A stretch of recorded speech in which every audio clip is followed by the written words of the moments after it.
இந்த பூமியில் சிவதந்தையின் அவதாரத்தினால் பிரம்மா பாபா எப்படி என்ன செய்தார்? ஓம் சாந்தி.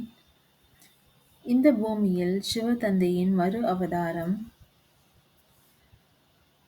நடந்த பிறகு பிரம்மா பாபாவோ கூறினார், நான் ஏன் இந்த தொழிலை இப்பொழுது தொடர வேண்டும்? நாமோ சொர்க்கத்தின் அதிபதியாக ஆகவிருக்கின்றோம். நாம் ஏன் இந்த சிறிய விஷயத்திற்காக உழைக்க வேண்டும்? நமக்கு கிடைப்பதோ பெரிய விஷயமாக இருக்கின்றது. ஆகையால் நாம் இந்த தொழிலை விட்டு விடுவோம்.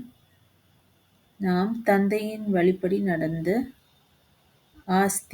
முழு ஆஸ்தியை பெற வேண்டும் என்கின்ற ஒரே எண்ணத்தில் அவர் தொழிலையும் விட்டுவிட்டார். அவர் பைத்தியம் போல ஆகிவிட்டார். அனைவரும் அவரை பார்த்து வியந்து விட்டனர். அவரிடம் பகைத்து கொள்ள ஆரம்பித்து விட்டனர். அப்படிப்பட்ட மாற்றம் அவருக்கு அவர் நினைத்தார், நாம் சொர்க்கத்தின் அதிபதியாக ஆகப் போகின்றோம். நாம் ஏன்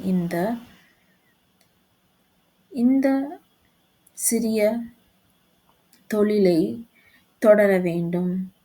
நாம் அனைத்துமே தந்தைக்கு அர்ப்பணித்து விடுவோம். நம் உடல், மனம், செல்வம், சம்பந்தங்கள் அனைத்தையும் நாம் தந்தைக்கு கொடுத்து விடுவோம் என்று அவர் நினைத்துவிட்டு அவர் இந்த யஜ்ஞத்தை ஆரம்பித்து வைத்தார். ஓம் சாந்தி.